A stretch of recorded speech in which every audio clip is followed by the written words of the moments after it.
This error can be caused by unplugging a removable storage device at an external USB. If you contact hardware for documents, you enter something. Not very good. Use the operating system restart. Windows setup. Sige, enter mo ulit. Wow. Diba?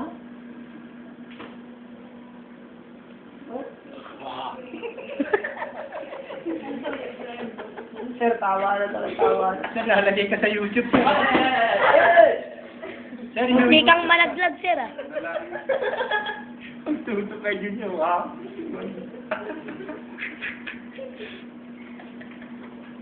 Makuha na naman ng picture na ulo ng Dodorain. Ano lang yan? 300 MB na lang yan. Wala na lang. Alin yun? View YouTube ka, sir. Basta huwag mo lang ako i-upload, ha? Mag-upload mo ako, eh. Hanapin ko, sige.